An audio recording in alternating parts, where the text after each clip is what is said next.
Hi hello friends, എല്ലാ കൂട്ടുകാർക്കും ഇന്നത്തെ എപ്പിസോഡിലേക്ക് സ്വാഗതം കേട്ടോ.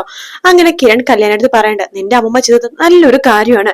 ഇനി പ്രകാശൻ അമ്മമ്മക്കെതിരെ പോലീസിൽ പരാതി കൊടുത്താലും പോലീസ് മുന്നിയെടുക്കാൻ വരുമ്പോ പറഞ്ഞു കൊടുത്താലും ഒരിക്കലും അമ്മമ്മനെ നമുക്ക് ജയിലിലേക്ക് ആക്കാൻ പറ്റില്ല.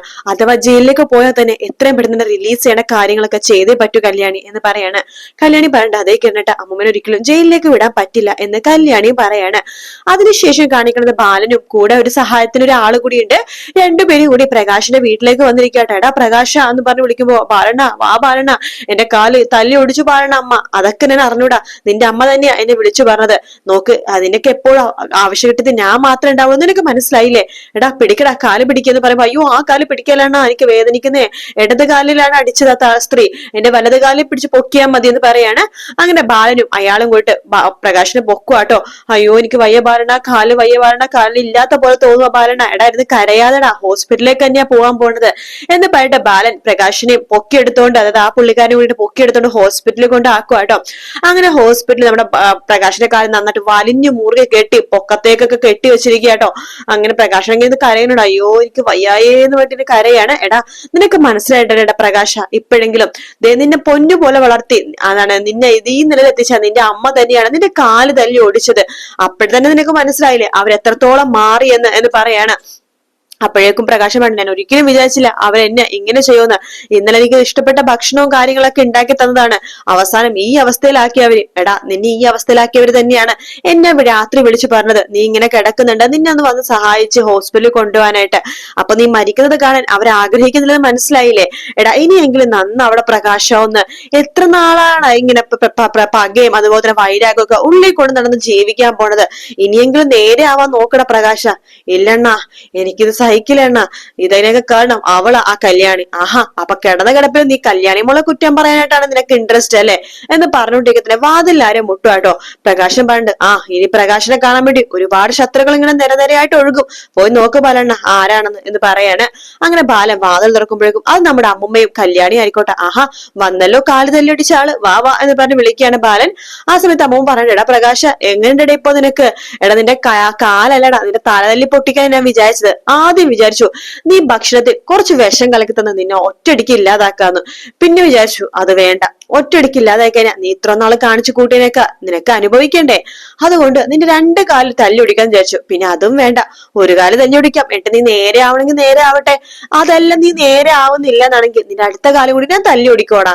എന്നിട്ടും നീ നേരെ ആയില്ലെങ്കിൽ നിന്റെ തലമണ്ട അടിച്ച് ഞാൻ പൊട്ടിക്കും, അതോടുകൂടി നീ ഫിനിഷ് ആവോടാ, നീ തീരും എന്ന് പറയാണ്. അപ്പോഴേക്കും നമ്മുടെ പ്രകാശനൊന്നും മിണ്ടാതെ ഇങ്ങനെ ദേഷ്യം കൊണ്ടിരിക്കാട്ടോ. അമ്മൂമ്മ പറയുന്നുണ്ട്, എടാ ബാല അവന് ആകെ ജോലി ആരും ഇപ്പൊ കൊടുക്കുന്നില്ല, നീ പോലും ഇപ്പൊ ഇവനെ ജോലിക്ക് എടുക്കുന്നില്ലല്ലോ, ഇവന്റെ സ്വഭാവം അത്ര നല്ലതായതുകൊണ്ട്. അതുകൊണ്ട് ഇവന് ഇനി ജോലിക്കൊന്നും പോകാൻ പറ്റില്ല. ഇവിടെ നെരങ്ങി ഹോസ്പിറ്റലിൽ നെരങ്ങി വീട്ടിലെത്തിയാലും അവനെ ജീവിക്കണ്ടേ. എടാ ഈ കാല് വയ്യാതെ ഒരു കാലിന് സ്വാധീനം ഇല്ലാത്ത ആൾക്കാരൊക്കെ അമ്പലത്തിന്റെ മുമ്പിൽ പോയിട്ട് കൈ നീട്ടിയാൽ നല്ല പൈസ കിട്ടില്ലേടാ? പിന്നെ കിട്ടും, അവർക്ക് ഭക്ഷണം കഴിച്ച് പോകാനുള്ള പൈസയൊക്കെ കിട്ടും. എടാ പ്രകാശ, നീ അങ്ങനത്തെ ജോലിക്ക് അത് പോയാൽ മതിരാ. കാലിപ്പോ എന്തായാലും നിന്റെ നേരെയാവില്ലെന്ന് ഉറപ്പാണ്, അമ്മാതിയാണ് ഡോക്ടറെ അങ്ങനത്തെ പറഞ്ഞത്, കാലിന് സ്വാധീനം ഉണ്ടാവില്ല എന്ന്. അപ്പൊ അതുകൊണ്ട് നീ ഊന്നുവടിയായിട്ട് വല്ല അമ്പലത്തിലോ പള്ളിയിലോ ഫ്രണ്ടിൽ പോയി നിന്നോ, ആരെങ്കിലൊക്കെ എന്തെങ്കിലും പിശ തരോടാ എന്ന് പറയണം. കല്യാണി പറയണ്ട്, അതെ വടി വേണമെങ്കിൽ ഞാൻ സ്പോൺസർ ചെയ്യാട്ടോ, വടി വേണമെങ്കിൽ ഞാൻ ഫ്രീ ആയിട്ട് തരാം എന്നൊക്കെ പറയാണ്. പ്രകാശന് ദേഷ്യം വരും കേട്ടോ. കല്യാണി പറയണ്ട്, അതെ എന്റെ അമ്മുമ്മയാണ് നിങ്ങളുടെ കാല് തല്ലി ഒടിച്ച് ഈ അവസ്ഥയിലാക്കിയത്, അതുകൊണ്ട് ഹോസ്പിറ്റലിലെ ചെലവും ബില്ലും കാര്യങ്ങളൊക്കെ ഞാൻ പേയ്മെന്റ് ചെയ്തോളാം. പക്ഷെ ഹോസ്പിറ്റലിൽ നിന്ന് ഇറങ്ങിക്കഴിഞ്ഞാൽ നിങ്ങൾ തന്നെ നിങ്ങളുടെ ചെലവും കാര്യങ്ങളൊക്കെ നോക്കേണ്ടി വരും. അതിനുശേഷം ബാലനോട് പറയണ്ട്, അതെ അമ്മ പറയണ്ട്, ബാല നീ ഇവിടെ ഉണ്ടാവുമല്ലോ അല്ലെ, നീ ഇല്ലെങ്കിൽ പറഞ്ഞാൽ മതി കേട്ടോ, വേറെ ആളെ വേണമെങ്കിൽ നിർത്താം എന്ന് പറയാണ്. അയ്യോ വേണ്ട, ആരെങ്കിലും വരുന്നവരെ ഞാൻ തന്നെ ഇവിടെ നിന്നല്ലേ പറ്റൂ എന്ന് പറയാണ്. ശരിയെങ്കിൽ ഞാൻ പോയിട്ട് വരാം, ഇവന്റെ മോനെ ഒന്ന് കാണാൻ പോണം, അച്ഛൻ ഈ അവസ്ഥയിലാണെന്ന് പറയണോല്ലോ മോനോട്. എടാ പ്രകാശ ഇനിയെങ്കിലും നേരെ ആവാൻ നോക്കടാ, വാ മോളെ നമുക്ക് പോകാം എന്ന് പറഞ്ഞിട്ട് കല്യാണിനെയും കൂട്ടിക്കൊണ്ട് നമ്മുടെ അമ്മൂമ്മ അവിടുന്ന് പോവാട്ടോ. അമ്മൂമ്മ പോയി കഴിയുമ്പോഴേക്കും പ്രകാശം പറയണ്ടു, എനിക്ക് അവളോടുള്ള ദേഷ്യം തീരണില്ല ബാലണ, ആ കല്യാണോടത്ത് ഞാൻ ഈ ഹോസ്പിറ്റലിൽ നിന്ന് ഇറങ്ങിക്കോട്ടെ, അവളുടെ തലമണ ഞാൻ ഇടിച്ചു പൊട്ടിക്കും, എന്റെ മോനെ ചെയ്യാൻ സാധിക്കത്ത് ഞാൻ ചെയ്യും ബാലണ്ണ, അവളെ ഞാൻ ഇല്ലാതാക്കും. എടാ പ്രകാശ നിന്നെ ഈ അവസ്ഥയ്ക്ക് അടുത്തത് നിന്റെ അമ്മയാണ്, സ്വന്തം അമ്മ, എന്നിട്ട് നിനക്ക് അമ്മയുടെ ദേഷ്യമൊന്നുമില്ല, അപ്പോഴും ദേഷ്യം ഫുള്ളും കല്യാണി മോളോടാണല്ലേ. എടാ നീ ഒരിക്കലും നന്നാവില്ലടാ പ്രകാശ, നിനക്കിത് വേണ്ടിട്ട് ഞാൻ നിന്റെ ഇവിടെ കൂട്ടുനിന്ന് എന്റെ പണി കളയണത്, ഞാൻ പോകുക, നീ ഒറ്റക്ക് കിടന്നോ എന്ന് പറഞ്ഞിട്ട് ബാലനെ അവിടെ ദേഷ്യത്തോട് കൂടി തന്നെ ഇറങ്ങി പോട്ടോ. പ്രകാശന് അവിടെ തന്നെ ദേഷ്യത്തോട് കൂടി തന്നെ അങ്ങനെ തന്നെ കിടക്കുവാണ്. അതിനുശേഷമാണെന്നുണ്ടെങ്കിൽ അമ്മുമ്മയും അതുപോലെ തന്നെ കല്യാണിയും കൂടി നേരെ പോകാൻ പോണത് കാർത്തികയുടെ റൂമിലേക്കാട്ടോ. അതേസമയം കാർത്തിക എടുത്ത് നമ്മുടെ ലക്ഷ്മ പറയുന്നുണ്ട്, അതെ മോളെ, ഇനിയിപ്പോ നമുക്ക് ഇവിടെ തന്നെ ജീവിക്കാല്ലേ? അതെ അമ്മേ, ചെന്നൈയിലെ ബിസിനസ്സും കാര്യങ്ങളൊക്കെ നമ്മുടെ വക്കീലിനോട് മേൽനോട്ടം വഹിക്കാൻ പറയാം, നമുക്ക് ഇവിടെ തന്നെ ജീവിക്കാമേ. കല്യാണിയും കിരണൊക്കെ പറഞ്ഞേ ഒരു കോമ്പൗണ്ട് വീട് വെച്ചിട്ട് നമുക്ക് ഒരുമിച്ച് നിൽക്കാന്ന, അത് നല്ല രസമായിരിക്കും അല്ലെ? അവരിന്നത് നേരത്തെ പ്ലാൻ ചെയ്തതാണ്. ഇനിയിപ്പോ അവർ ഒരു വീട് കൂടി വെക്കും എനിക്കും അമ്മക്ക് നിൽക്കാനായിട്ട്. മോളെ, അത് ഞാനും നീയും മാത്രം നിന്നാ മതിയോ? നിനക്കൊരു ജീവിതമൊക്കെ വേണ്ടേ മോളെ? കല്യാണം കിരണം വീട് മാത്രമല്ല, നിനക്ക് നല്ലൊരു പയ്യനെയും കൂടി നോക്കുന്നുണ്ട്. അമ്മേ, എനിക്ക് അതിനൊക്കെ സാധിക്കും അമ്മേ. എന്തുകൊണ്ട് സാധിക്കില്ല? നല്ലൊരു പയ്യൻ നിന്റെ ജീവിതത്തിലും വരും മോളെ, അപ്പോഴേ എനിക്ക് സമാധാനമാവുള്ളൂ. എങ്ങനെയാമേ എന്റെ ജീവിതത്തിൽ നല്ലൊരു പയ്യൻ വരുന്നത്? എന്റെ അസുഖ വിവരം അറിഞ്ഞ ആരെങ്കിലും എന്നെ വിവാഹം കഴിക്കുമോ അമ്മേ? അഥവാ വിവാഹം കഴിക്കാൻ വന്നാൽ തന്നെ അതെന്റെ സ്വത്തുക്കൾ കണ്ടിട്ടായിരിക്കും. എന്തിനാമേ എനിക്ക് അങ്ങനത്തെ ഒരു ബന്ധം? അങ്ങനത്തെ ഒരു ബന്ധം ഇല്ലാതിരിക്കണല്ലേ നല്ലത്. നമുക്ക് നോക്കാം എന്ന് ലക്ഷ്മി പറയാണ്. അപ്പോഴേക്കും അവിടേക്ക് അമ്മുമ്മയും അതുപോലെ തന്നെ കല്യാണിയും കൂടി വരുന്നുണ്ട്. ദേമോൾ ഇത് ആരാ വന്നേക്കണം നോക്കിയാ? മുത്തശ്ശിയോ? വാ മുത്തശ്ശി എന്ന് പറഞ്ഞ് വിളിക്കാണ്. എന്റെ കാർത്തിക മോളെ, എന്നാലും നീ ഈ അവസ്ഥയിലാക്കിയല്ലോ. ആ പ്രകാശ് എന്ന് പറഞ്ഞ ഒരുത്തൻ, അവനെ ഇവിടെ തന്നെയുണ്ട്. അപ്പോഴേക്കും ലക്ഷ്മിയും കാർത്തിക പരസ്പരം മുഖത്തോട്ട് നോക്കുവാട്ടോ. കല്യാണി പറഞ്ഞിട്ട്, രണ്ടുപേരും മുഖത്തോട് മുഖം നോക്കണ്ട, അയാളെ ഇവിടെ അഡ്മിറ്റ് ആണ്. എന്ത് പറ്റിയ ആൾക്ക്? വീണ്ടും ഹൃദയം നിലച്ചു പോയോ എന്ന് ലക്ഷ്മി ചോദിക്കുമ്പോ, ഇല്ല, അവന്റെ ഹൃദയമല്ല നിലച്ചത്, അവന്റെ കാലാണ്. അവന്റെ ഇടതുകാലിൽ ഞാൻ തല്ലി ഒടിച്ചു. എന്റെ മോളുടെ തലയില് അവന്റെ മോൻ തല്ലി ഒടിച്ചത്, അതുകൊണ്ട് എന്റെ മോന്റെ ഇടതുകാലിൽ ഞാൻ തല്ലി ഒടിച്ചു. ശരിക്കും പറഞ്ഞാൽ വിഷം കൊടുത്ത് കൊല്ലാനാണ് തീരുമാനിച്ചത്. പക്ഷെ വിഷം കൊടുത്ത് കൊന്നില്ല. അവനെ പെട്ടെന്ന് അങ്ങനെ ചാവണ്ട മോളെ, അവൻ അനുഭവിക്കണ്ടേ? അതുകൊണ്ട് അവന് ഒരു കാലിനെ തല്ലി ഒടിച്ചു. ഇനി ആ കാലിന് സ്വാധീനമൊന്നും ഉണ്ടാവില്ല, അവനൊരു ഒറ്റ കാലനായിരിക്കും. എന്നിട്ടും അവന്റെ ഈ ദുഷ്ടത്തരൊന്നും അവസാനിപ്പിച്ചില്ലെങ്കിൽ അവൻ രണ്ടാമത്തെ കാലിനെ തല്ലി ഒടിക്കും മോളെ, എങ്കിലേ എനിക്ക് സമാധാനാവുള്ളൂ. എന്റെ ലക്ഷ്മി, നിന്നെയും ദേവനെ എന്തുമാത്രം ദ്രോഹിച്ചത്. ആമ്പിള്ളേര് ജനിക്കുന്നത് പുണ്യമായിട്ട് പെമ്പിള്ളേര് ജനിക്കുന്നത് കുലം മുടിക്കുമെന്ന് പറഞ്ഞ് നടന്ന ഒരു ഗ്രാമത്തിലെ വസിച്ചതിന്റെ പ്രശ്നങ്ങളാണ് എനിക്ക്. എന്നിട്ട് ഞാൻ ഈ പ്രായത്തിലെങ്കിലും ഞാൻ നന്നായി. എന്നിട്ട് ഞാൻ ഒരുപാട് പ്രാവശ്യം അവനെ നന്നാക്കാൻ വേണ്ടി ശ്രമിച്ചു. എന്നെ കാണാൻ വരുമ്പോഴൊക്കെ, സാന്ത്വനത്തിൽ എന്നെ കാണാൻ വരുമ്പോഴൊക്കെ അവനെ ഉപദേശിച്ചു.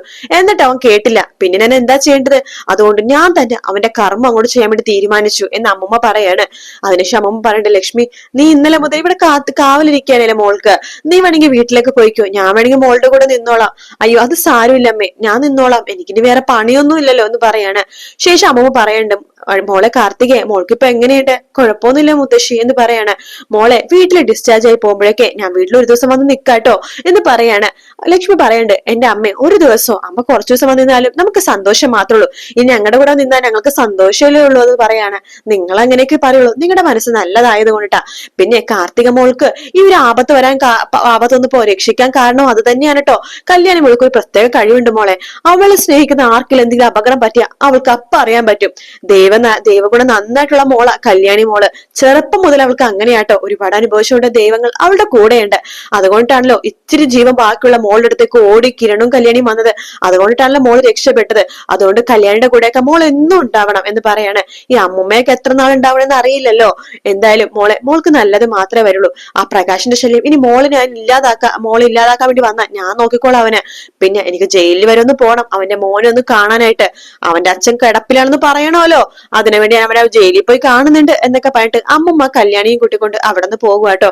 അപ്പോഴേക്കും ലക്ഷ്മി അവർ പോയി കഴിയുമ്പോൾ ലക്ഷ്മി കാർത്തികത്ത് പറഞ്ഞിട്ട്, കണ്ടില്ലേ മോളെ, അമ്മുമ്മയുടെ സ്വഭാവം ആകെ മാറിയത്. എന്നിട്ടും പ്രകാശിന്റെ മോന്റെ സ്വഭാവം മാറുന്നില്ല, അവരുടെ സ്വഭാവം മാറില്ല അമ്മ, ഒരു കാലത്തും മാറാൻ പോകുന്നില്ല എന്ന് കാർത്തിക പറയുന്നുണ്ട്.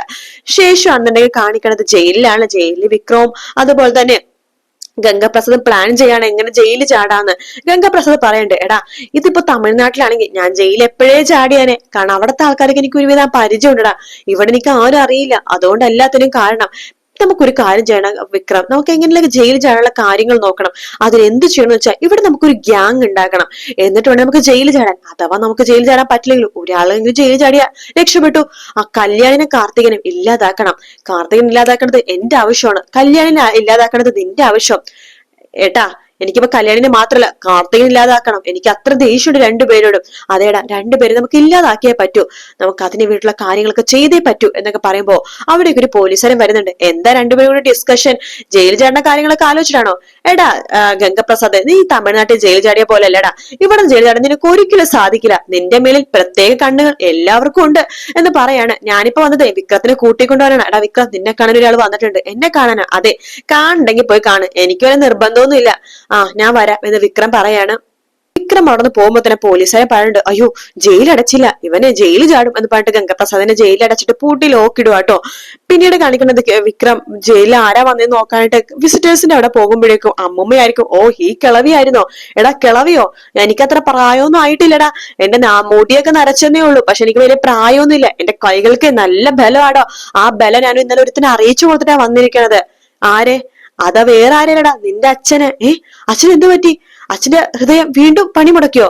ഹൃദയമല്ലടാ, കാലാ പണിമുടക്കിയത്. ആ കാൽ ഞാനും കൂടെ എടുത്തടാ. അവന്റെ ഇടത് കാലിന് ഇപ്പൊ സ്വാധീനമില്ല. അവന്റെ കാൽ ഞാൻ ഇന്നലെ വീട്ടിൽ പോയിട്ട് ഭക്ഷണം ഉണ്ടാക്കി കൊടുത്തു, അവന് നല്ല ഭക്ഷണം ഉണ്ടാക്കി കൊടുത്തു. അവൻ വയറ് മുട്ടി ആർത്തിയോടെ ഭക്ഷണം എല്ലാം കഴിച്ചു.